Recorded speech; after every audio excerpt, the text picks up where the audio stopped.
নমস্কার বন্ধুরা, তোমরা কেমন আছো? ভালো আছো? আশা করি অনেক ভালো আছে। সবিতা ব্লগে সবাইকে স্বাগত। তার সঙ্গে বড়দের প্রণাম, ছোটোদের বুক ভরা ভালোবাসা। তো দেখো, আজকের আমি একটা নতুন রেসিপি নিয়ে চলে আসলাম।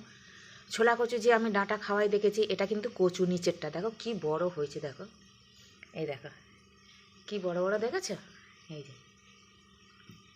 কতটা বড় বড় আর কতটা মোটা, দেখো এই দেখো সুন্দর একদম নিরেট।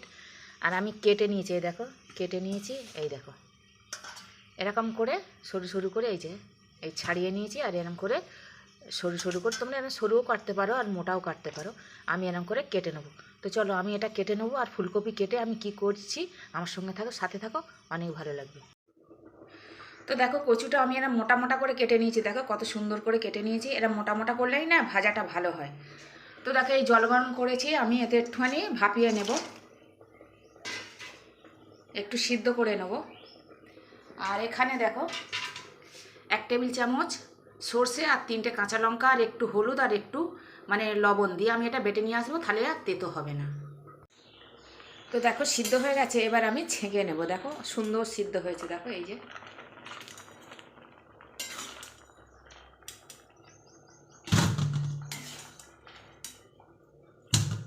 ছেঁকে তুলে নিই সব। তো দেখো কড়াতে সর্ষের তেল দিয়েছি, আমি একটু পেঁয়াজ ভেজে নেব।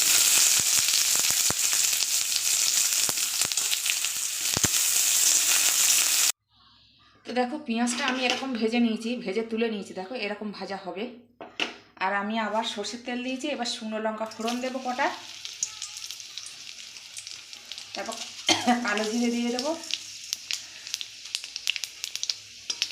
তোমরা এরকম করে কচু ভেজে খেয়ে দেখো, নিশ্চয়ই ভালো লাগবে। ভালো লাগলে লাইক কমেন্ট শেয়ার আর সাবস্ক্রাইব করে দিও, পাশে থাকা বেল আইকনটা প্রেস করে দিও। আমি জায়গায় রান্না ছাড়বো নোটিফিকেশান সব তোমাদের কাছে চলে যাবে। তো দেখো কালো জিরে আর লঙ্কাটা ভাজা হয়ে গেছে, এবার আমি সিদ্ধ করা কচুটা দিয়ে দেবো। এই দেখো এরকম করতে হবে।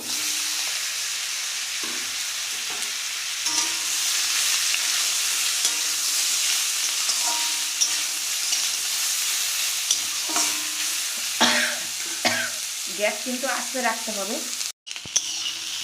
তো দেখো কোনো সময় গ্যাস আস্তে, কোনো সময় জোরে, এরকম করে দিয়ে একটু ভেজে নিতে হবে। দেখো ভাজা হয়েছে এই দেখো আমি 3 মিনিটের মতন ভেজে নিয়েছি, সিদ্ধ হয়ে গেছে। এবার পরিমাণ মতন আমি লবণ দেবো, শুকনো লঙ্কা তো ওই জন্য কাশি পাচ্ছি, আর একটু জাস্ট হলুদ দেবো। আর দেখো সেই ভাজা পেঁয়াজগুলো এবারে দিয়ে দেবো।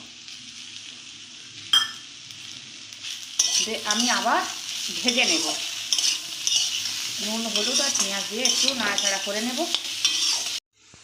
তো দেখো পেঁয়াজ ভাজা আর নুন হলুদ দিয়ে আমি 1 মিনিট কষিয়ে নিয়েছি, ভেজে নিয়েছি। এবার আমি দেবো দেখো সর্ষে আর সেই কাঁচা লঙ্কা বাটাটা।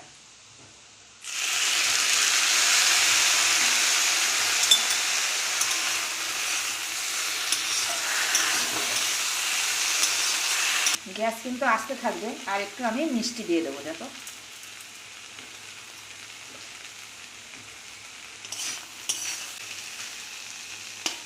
একটু দেখিয়ে দিই, দেখো একদম সিদ্ধ হয়ে গেছে। এই দেখো দেখো একদম সিদ্ধ হয়ে গেছে, ভাজা ভাজা হয়ে গেছে। এরম করে তোমরা কচু ভাজা করে খেয়ে দেখো, গরম ভাতে, দুপুরবেলা গরম ভাতে রুটি দিয়েও ভালো লাগে খেতে, দুর্দান্ত খেতে হয়। তো দেখো সর্ষেটা দিয়ে আমি 1 মিনিটের মতন চাপা দিয়েছিলাম, আদেলো করে চাপা দিয়ে আমি এটাকে ভাজা করে নিয়েছি। দেখো এরকম হবে, একদম সুন্দর এরকম হবে। তো আমি আগে গ্যাসটা অফ করি। দেখো কত সুন্দর হয়েছে কচু ভাজাটা, সর্ষে কচু ভাজা। এরকম করে তোমরা খেয়ে দেখো। আজকের মতন আসছি, তোমরা সবাই ভালো থেকো, সুস্থ থেকো। জয় রাধে রাধে, জয় কৃষ্ণ কালী কালী।